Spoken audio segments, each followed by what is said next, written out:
Born 2 days following the 1963 March on Washington, William J. Barber came into the world predestined to be a leader. At the age of 15, he was elected president of the Youth Council of the local NAACP. 2 years later, he was elected president of the student body of the recently integrated Washington County High School. Weeks following his high school graduation, William J. Barber Sr., the father, a powerful preacher in his own right, and Mrs. Eleanor Barber, his mother, summoned the neighborhood in this very small community, summoned the neighborhood to their front yard to lay hands on their little boy who was leaving home for college. He was on fire for the Lord. He was on fire for his community. W.J. Barber II landed in Durham at North Carolina Central University. At age 19, he became student body president and graduated cum laude with a degree in political science. He went on to receive a Master of Divinity degree from Duke University and a doctorate from Drew University in public policy and pastoral care. In 1984, he met and later married Rebecca McLean at a march, where? In support of Jesse Jackson's presidential campaign. And they have produced 4 very talented children. Since 1993, Reverend Barber has served as pastor of Greenleaf Christian Church in Goldsboro, North Carolina. 2007, Reverend Barber organized the historic Thousands on Jones Street People's Assembly, composed of 93 advocacy groups. In 2013, he organized Moral Mondays, civil rights protests in my state, our state of North Carolina. In 2014, Reverend Barber founded the Repairers of the Breach, a 501c3 nonprofit organization, which you will certainly hear about this morning because he is on fire with this nonprofit. It has been formed to educate and train religious and other leaders of faith who will pursue policies and organizational strategies for the good of the whole and to educate the public about connections between shared religious faith. Reverend Barber has served as state president of the North Carolina Conference of the NAACP, and served on its national board. We are proud this morning, we are honored this morning to welcome back to the Capitol. This time he's not laying on the floor in front of Senator McConnell's office.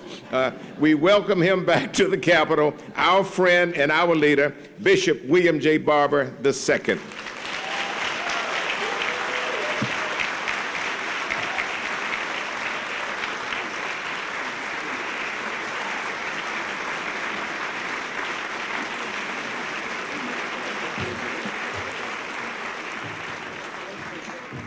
Good morning, family. Good morning. It is good to see all of you in this place.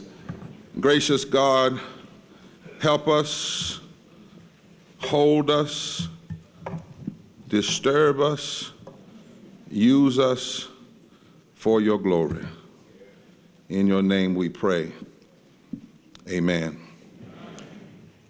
To all of the members of the Congressional Black Caucus and all of our friends from around the country who are here this morning, I'm honored and humbled to be here. The video that you were going to see, Congressman Butterfield said, I hope we can get it on, but what it was going to show you is all over the country, Congressman Lee, black and white people and Latinos and Asians coming together, Reverend Jackson, around a call, a poor people's campaign, a national call for a moral revival.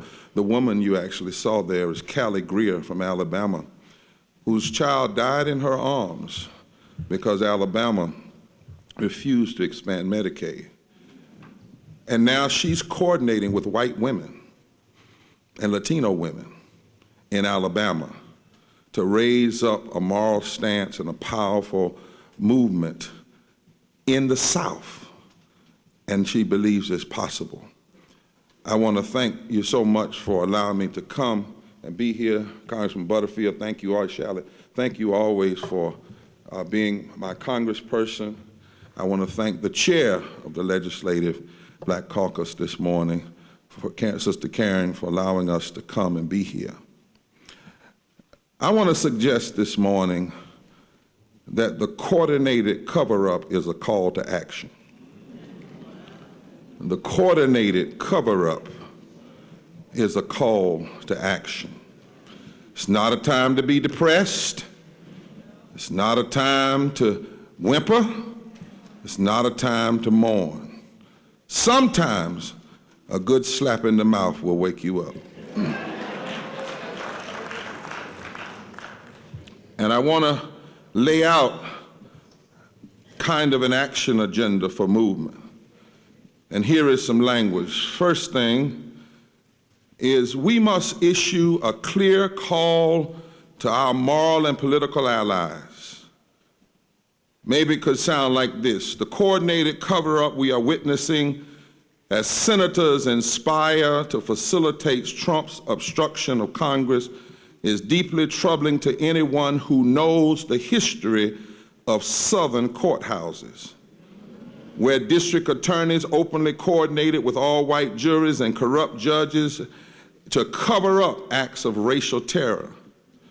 Why don't we just call it what it is? With patience and decorum, Mitch McConnell has brought Southern justice to the United States Senate.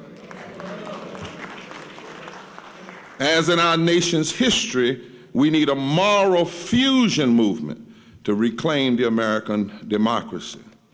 What does this Southern justice look like? Well, in the summer of 1964, when 3 civil rights workers disappeared while investigating a church bombing in Philadelphia, Mississippi, local authorities told the FBI their investigation had found nothing.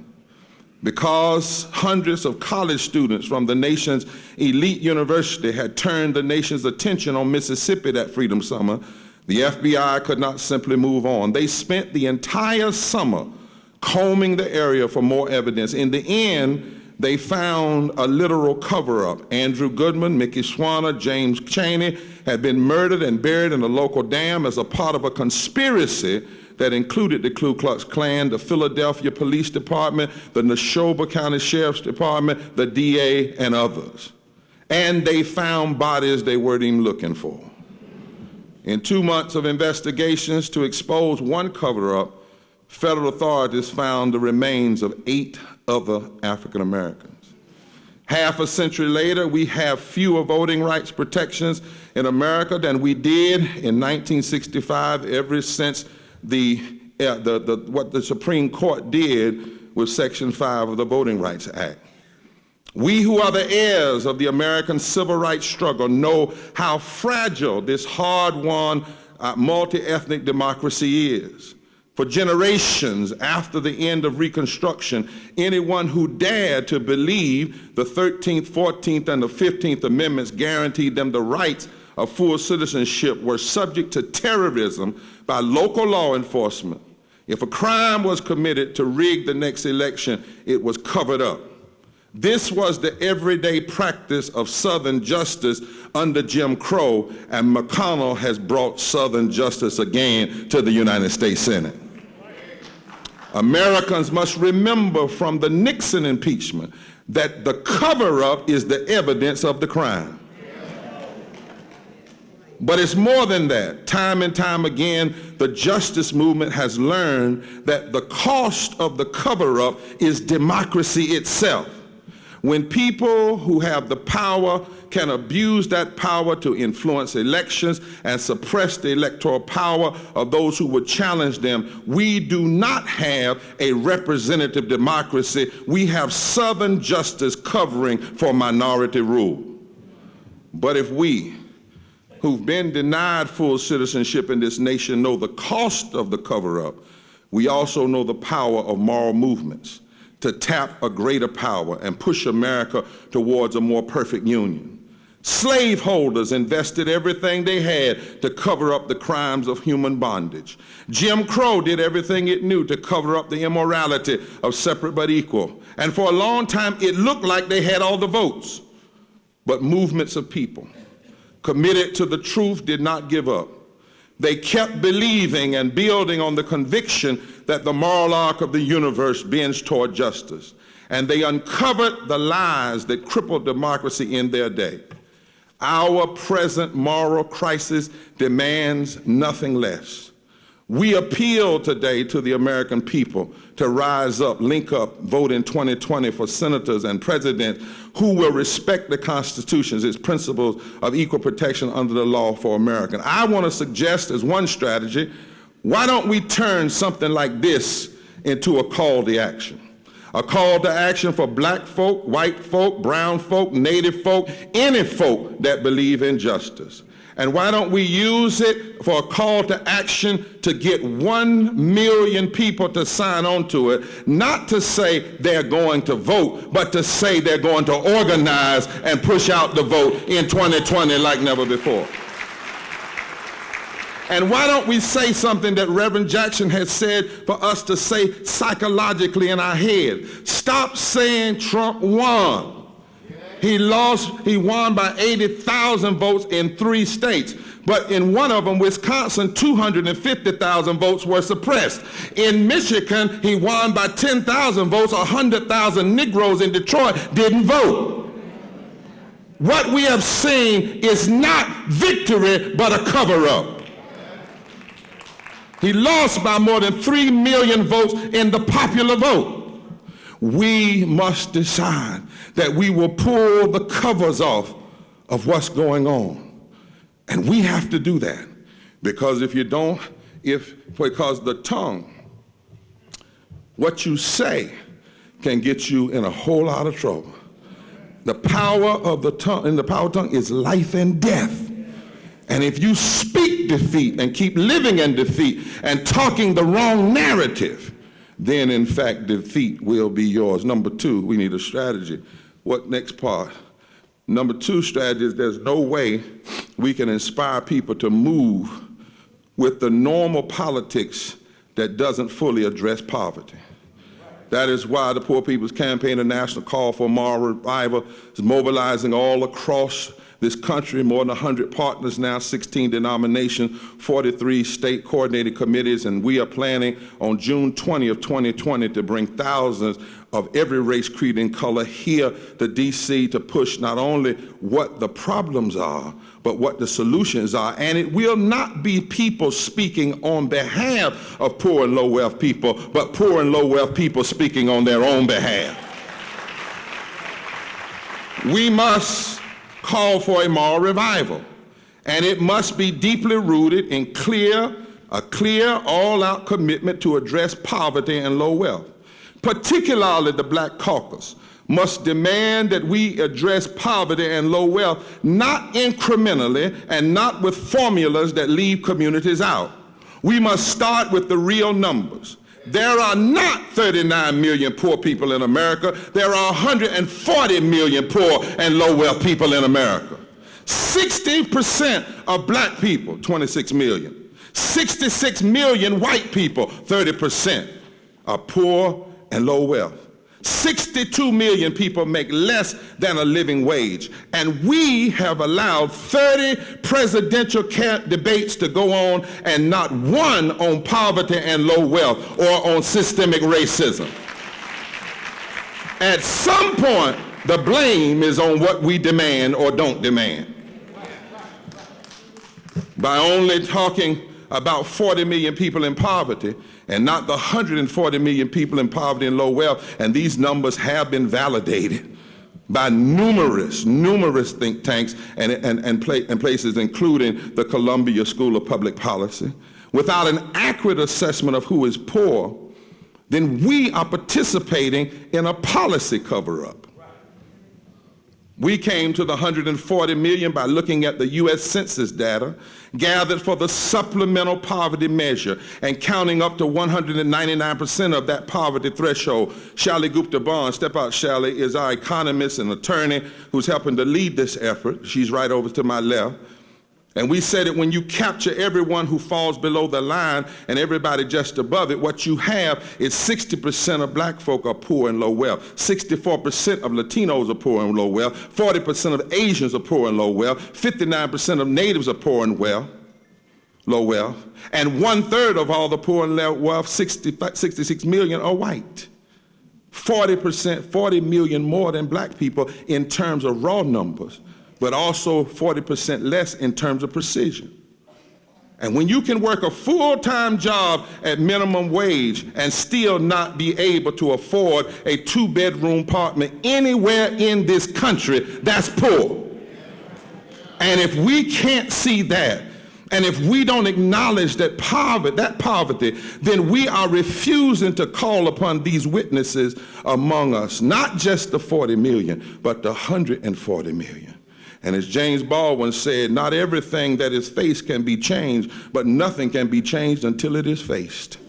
This is the truth to which we are accountable, which this country is accountable.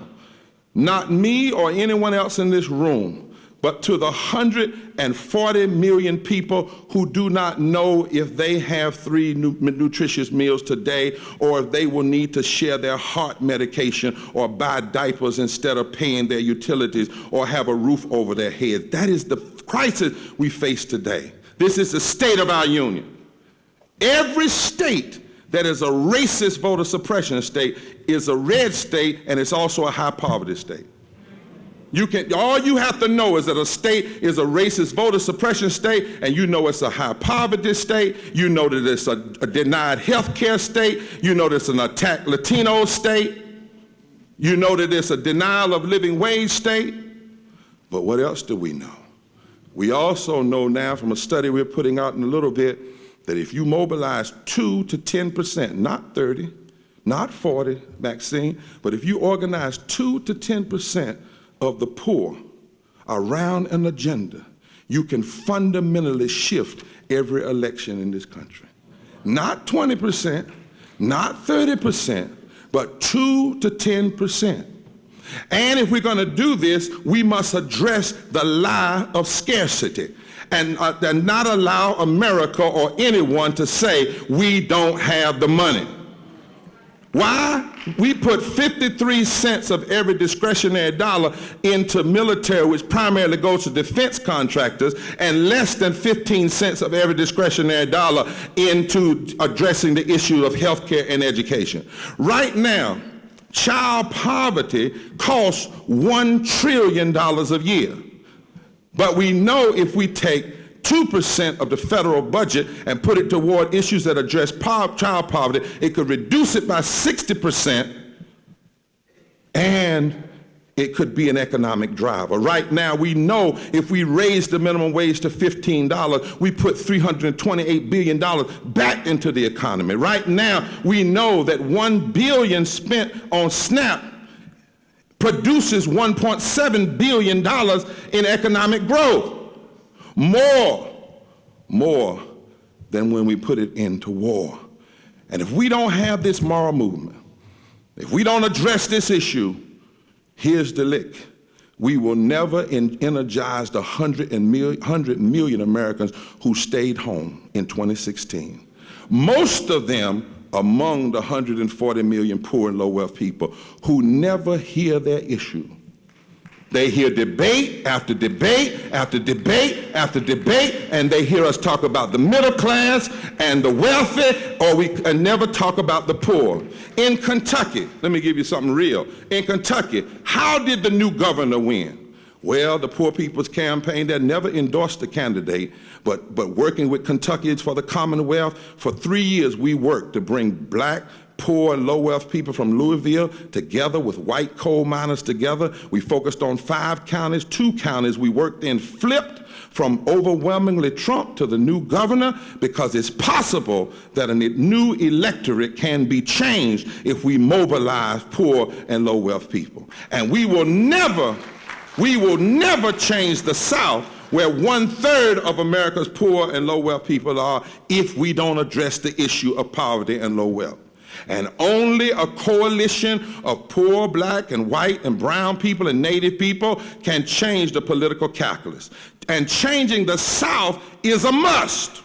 As long, and I ain't talking partisan, I'm talking like I'm talking. As long as Democrats try to find a wall to win that doesn't go through the South, they gonna lose. Oh, I knew I wasn't gonna get no amen, but I don't care. It's the truth. Changing the South is a must. And if we intend to shift the moral direction of this nation, and if the Black Caucus and black preachers don't demand that candidates focus on what is impacting 61% of black people, then we are abdicating our power and our reason for existing.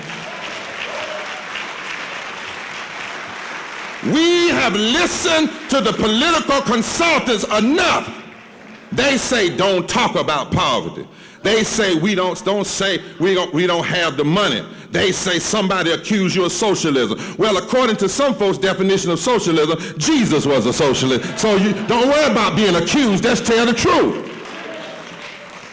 So what do we have? For 50 years, Republicans have racialized poverty. Democrats have run from poverty or come up with synonyms like those working to get in the middle class. No, some people are poor and low wealth. And look at where that has gotten us. Look at where that strategy has gotten us. 150 years after the 15th Amendment, millions of black folks and poor whites and others have walked away from the ballot box because they don't believe going will make a difference. 100 million of them just sit out, and many of them make up the 140 million poor and low wealth people because they and other poor Americans rarely hear a politician call their name or call their condition. And any nation that doesn't address poverty is in moral crisis.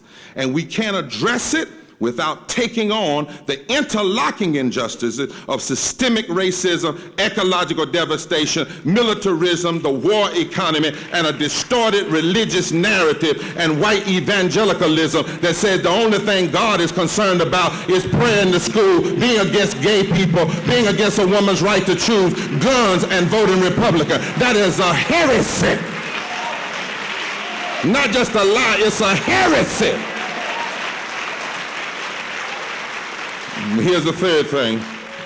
The third thing I feel we must do is the Black Caucus came into existence for one purpose, to be the conscience of the Congress.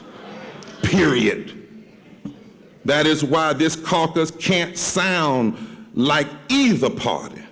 If we don't raise the issue of poverty and systemic racism and ecological devastation and the war economy, then the Black Caucus and the black church will have abdicated our moral responsibility. God did not let us get into all these positions we have now to be quiet on the very thing that our foreparents raised.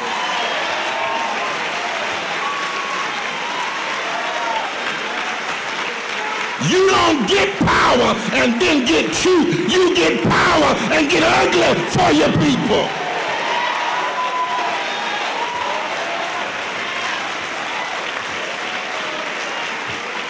It's time to turn from convenience to conscience. Let me give you an example. Right now in Louisiana, in Cancer Alley, poor, mostly black people and some white, face genocide from Chemical Corporation. If the Black Caucus and the black church don't demand that every presidential candidate go to Cancer Alley and demand that it be addressed, we are abdicating our responsibility. Right now, in Oak Flats, Arizona, the Apache Nations, Holy Lands, federal lands, their lands, our lands, have been given away to a multinational corporation for an open pit mine that will destroy the land and the water aquifers. If the caucus and black preachers don't demand that every presidential candidate address this issue, if they did, an entire Native American community would be inspired to know who to vote for. In North Carolina, Tom Tillis led the effort for surgical racism. Every law he put up when he was speaker, we beat him. But he won by only 40,000 votes, running on the campaign that he produced the worst voter suppression of the 20th century. He also blocked 2 black women from even getting a hearing to be on the federal bench. He did that. And it was all covered up. And if we don't speak to that issue, then there's no wonder that 500,000 African Americans don't vote in North Carolina or didn't vote. Because it is our responsibility to challenge the narrative. What America needs right now, and I know a lot of people have already endorsed candidates. I kind of wish y'all had held them. Held your endorsement till you get your issues. But anyway, what America needs right now is an endorsement of ideas, not personality. The question is not who can beat Trump, but who can enliven, inspire the country and the electorate. That's who can beat Trump and the political extremism that goes along with it. And if you're too scared in a primary to say who you really are and who you're really with, how in the hell are you going to expect them to do that in a general election? The caucus must demand a progressive Southern strategy. And the party that doesn't have a fully funded Southern strategy will lose. Keep messing around with these consultants. You let them keep telling you there's a blue wall somewhere. They tried that last time, huh? Let me tell you something. Jesse, and you know what you've been teaching us. There are 13 states from Virginia to Texas. Those 13 states hold 169 electoral votes, which means if you just control those 13 states, you don't need but another 99, 101 to become president. Those states, 13, control 33% of the United States House of Representatives, which means you only need 21% or 20% from the other 37 states. Those 13 states control 26 Senate seats, which means you only need 25 from the other 37 states to control the United States Senate. And this is at a time when the demographics say if you just increase by 5 to 10% the poor and low wealth people voting around an agenda, you could fundamentally shift the political calculus in North Carolina, Virginia, Georgia, and watch this, Mississippi and Texas. And the outcome, and any party or candidate that will just write off the South wants to lose. And any black politician that doesn't run like they have competition this time, even if you don't have competition, even if you're unopposed, so that their candidates can expand the electorate, is not serious about change. They're just serious about holding an office.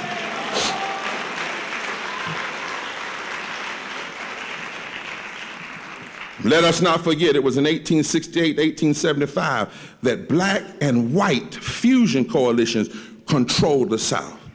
And please don't tell me that our foreparents fresh out of slavery had more sense than us. Didn't none of them go to Harvard? Didn't none of them go to Boston? Did none of them go to North Carolina Central, A&T? But fresh out of slavery, they knew if they could get former slave and poor white folk to work together, they could control the South and thereby control the nation. Fifth thing, we must make it clear, fourth thing, that Trump, McConnell, and his allies are engaged in the politics of fear. In the 1867 impeachment trial, let me have some water, when President Johnson dodged removal by a single vote, the members of Congress who allowed his abuse of power did so because they feared the black-white fusion vote. They feared black people in the South becoming citizens of the Reconstruction and building alliances with poor whites. And Johnson had promised to reduce help to the former slave. Any historians in here? He had promised to allow the South, to the racist slaveholders, an easy return to the Union. The racist slaveholders feared what a truly black-white Reconstruction political majority would do, so they protected Johnson from impeachment and guilt, and finding him guilty out of fear. This caucus must remind the nation that abuse of power has always worked to undermine the work of Reconstruction. Andrew Johnson was impeached for illegally removing Lincoln's Secretary of War. But remember, that was immediately after the Civil War, when the Union troops were still in the South to enforce Reconstruction. Johnson was flagrantly defying Congress in order to undermine the rights of America's newest citizens.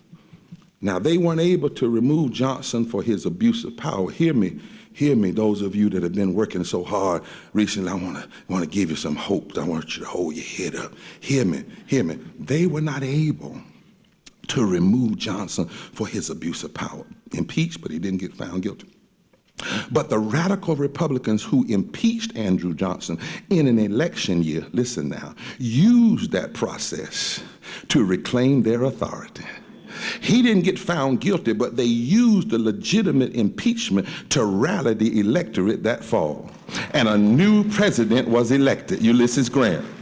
And then the Congress took over Reconstruction and reclaimed the moral and constitutional authority of the Congress to both check a president's abuse of power and push forward a moral agenda that would expand access to health care and election voting rights in the South for poor blacks and white Americans. And if you know this history, we can remind America that an impeachment that stands for what's right can actually build power even if you don't ultimately find the person guilty. Y'all better hear what I'm saying. The rise of the Southern strategy under Nixon was also about fear. Touch your neighbor, say fear. As King said, the racist aristocracy fears the power of the civil rights movement, the anti-war movement, and the anti-poverty movement coming together. And one of the reasons King was killed, one of the reasons he was killed then was that they even used some black leaders to stand up against his call for a poor people's campaign, because it was him, the Jewish Federation, welfare rights workers, and Latinos and others, and they knew the power of a movement united around dealing, Barber, with the issue of poverty. You've been a prophet in the midst of this body. I hope they finally hear you. So they came together to stand up against the white Southern strategy. And the Southern strategy used, listen, positive polarization, code words to split poor, low wealth, and black and brown and white from each other out of a fear of what happens if they come together. Fear! And God has not given us a spirit of fear. Fear has always been the backdrop of regression we've seen in this country. Like Johnson in the 1800s, Nixon in the 1960s, before Trump and McConnell and extremists who have hijacked Lincoln's Republican Party and turned it into Strom Thurmond's dream are really showing us the white man's fear. Fear of a truly multicultural democracy with a moral fusion agenda that speaks to all people regardless of race, creed, color, or sexuality. Black folk better get over their homophobia. For them, this is a war of worlds. And it's rooted in fear because they know what is possible, so they fear it. And Trump is the iconography of the latest embodiment of this fear. He is the latest patron saint to this fear. Johnson was the saint in 1867. Rutherford B. Hayes was the saint in 1877. Woodrow Wilson was the saint in 1917. And Nixon was the saint in 1968. And Reagan, who began his campaign in Philadelphia, Mississippi, was the saint in 1980. And Bush, who cheated and won Florida and would take us to war under false pretense, he was the saint in 2000. Trump is just the latest. So the cover-up to keep him in office is rooted in the fear of a demographic and political shift that is inevitable. We can't stop it, but we can hurry it up. You say, they can't stop it, but we can, GK, hurry it up. They fear the possibility of fusion coalitions. And you know what? In this season, Congressman Jackson, actually, in this season, we need to actualize their fear. Since they're afraid We need to actualize their fear, and some of them might repent and come on over here with us. This is not the time to be depressed or deterred. We must build the very thing racism is afraid of, a multicultural moral fusion movement that is aggressive in this nation. Their fear is evidence of our power. Their actions are evidence of our power. And we must decide, in the face of all this cheating and all this cover-up and all this stealing the Supreme Court seat, do what Frederick Douglass did when the Dred Scott decision came down, and they said, that's it. That's it, Jesse. I don't need to be talking about slavery. That's it. Dred Scott decision, that's it. And Frederick Douglass was speaking before a mixed audience of black and white. And this is what he said. He said, yes, if you allow it, the slaveholder intends to use every effort to hold on to power. And they will engage in monstrous attempts, and it may seem overwhelming. He said, but that's just one point of view. He said, there's another point of view. The abolitionists and colored people should meet this decision, the Dred Scott decision, unlooked and monstrous as it appears, in a cheerful spirit. Watch me now. Watch me now. He said we should meet the Dred Scott decision, Maxine, with a cheerful spirit. That's Frederick, 1857. He says, this very attempt to blot out forever the hopes of an enslaved people may just be one necessary link in the chain of events preparatory to the downfall and complete overthrow of the whole system. I heard my grandmama say, what folks mean for evil. Hey, God, I feel something right now. God can turn it to good. Then Frederick Douglass went on to say, the whole history of the anti-slavery movement is studied with proof that all measures devised and executed with a view to allay and diminish the anti-slavery agitation has only served to increase, intensify, and embolden that agitation. In other words, turn to your neighbor and say, neighbor, everything that tried to stop us and stop me from getting here failed and only served to make me stronger. I wish I had a witness here. I wish I had a witness here. Listen, the forces of regression feared abolition. So the abolitionists said, let's make their fears real. If they fear you, then let them feel you, baby. Huh? They built the movement. They saw their pride, their arrogance, which comes before destruction. And they built and kept building what the racists feared. It only serves, Frederick Douglass says, to increase, intensify, and embolden our agitation. Touch your neighbor and say, this mess has increased, intensified, and emboldened my agitation. This must be our attitude now. We who love justice, truth, and righteousness, we must see the possibility of this nation, Alma, because if anybody fights you this damn hard, you must be mighty powerful.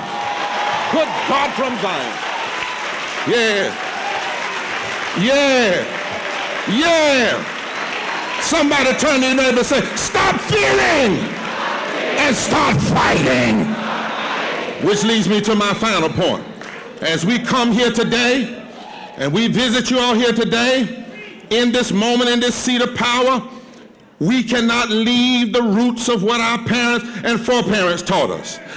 I don't care how much power there is in D.C. There is another power, far greater than the power that's wielded in this place. It's the power that keeps me walking when my doctors say I'm supposed to be on my sick bed. Yeah, Chaplain Black was a prophet and didn't even know it. when he said the other day, he said, God is not mocked. You will reap what you sow. And let me speak pastorally to the members of the caucus. I know you've been fighting. Good God Almighty, Maxine. Good God Almighty. I know sometimes it hurts out here, Sheila. I know what they've done, but let me tell you something. Let me tell you something. You cannot forget that every seat you occupy in this Congress was, unlike the other seats, is covered in blood. Good God Almighty. Every seat you hold is covered in blood. And is covered in the faith of our foreparents who knew God always has the last say. They knew greater is he that is in us than he that is in the world. They understood you might have Friday crucifixion, but hold on, baby. Keep on shaking in the grave because resurrection is coming. So I stop by to remind you as you walk the halls of human political power, get your heads up. I came by to tell you, you've been called to serve and to remember not who you are, but whose you are. That there's another power at work, and it's the politics of God. And with God, that which is meant for evil always turns to good. I wish I had a witness. How else do you think our foreparents kept looking up when everything around them looked down? How do you get up from 250 years of slavery with the hope of freedom? They weren't naive. They weren't foolish. They knew God. And we can't get so compromising and so doggone sophisticated and so in love with a party, any party, or so in love with political power that we forget there is God. And when things are tough, Sojourner Truth used to ask Frederick Douglass, is God dead? I dare you to turn to somebody in this place. I know you're pretty this morning. I know you got on these nice suits this morning. I know you got these titles, but that ain't how you were raised, baby. Some of y'all were raised in them wooden churches with the wooden floor. And I dare you to look at somebody and ask them, is God dead? Yes, go. Because one of these days, we're going to all die. And when you die, if you have a funeral in a black church, I'm going to tell you how it's going to go down. Because some people who would not get off when you were living, they're going to take off that day. And some members are going to want to ride in a limousine because they're not going to get another chance. And people going to want the choir to sing real good, and they're going to sing that song, I Won't Complain, and they just finished complaining. The preacher gonna preach that day because he won't see some folk next Sunday. The service won't be too long, and when it's over, they gonna take you to a cemetery and they gonna throw you in a hole. Now you call it a grave, but I'm telling you, it ain't nothing but a hole. And before they go back to church, they gonna forget all about you. And they're going to start talking, child, it's hard, bad to see you in times like these. Lord have mercy, how you been? How the children? You're laying there in the hole. And on that day, your title won't matter, baby. Bishop Barber won't matter. Congressman so-and-so won't matter. Senator so-and-so won't matter. City council won't matter. On that day, all that will matter is do you have a testimony that you kept the fight and you kept the faith and you stood up and you didn't bow down and you stood up for justice. And I know that's right. And I want to tell you that Pharaoh had the title, but Moses had the testimony. And Pharaoh had to come down. I want to tell you that Shadrach, Meshach, and Abednego, that the Negro had the testimony. I want to tell you that Goliath had the title, but David had the testimony. And David taught us the bigger they come, the harder they fall. I want to tell you that a mean king had the title. He acted like Donald Trump, but Esther had the testimony. And when it was all over, his people were delivered. They tell me the jailer had the title, but Paul and Silas had the testimony.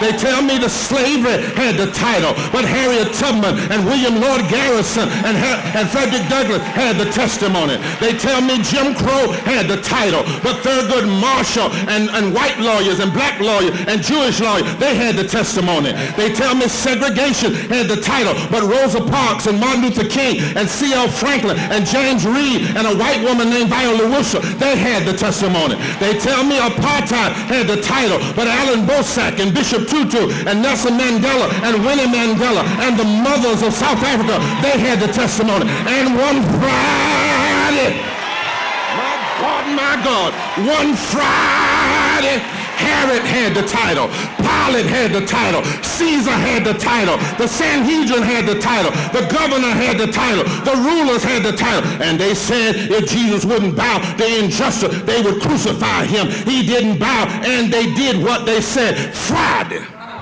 it looked like the titles won. On Wednesday, tomorrow, it's going to look like the titles won. It looked like folk without a conscience lost all night Friday, all day Saturday, all night Saturday. But early, Sunday morning, Jesus got up with my testimony. This cover-up is a call to action. Will we have titles or will we have a testimony? Will it be said when we're dead and gone that we did not bow down, we did not stand down, we did not give up, but instead we took our place in history and saved the heart and the soul of this democracy?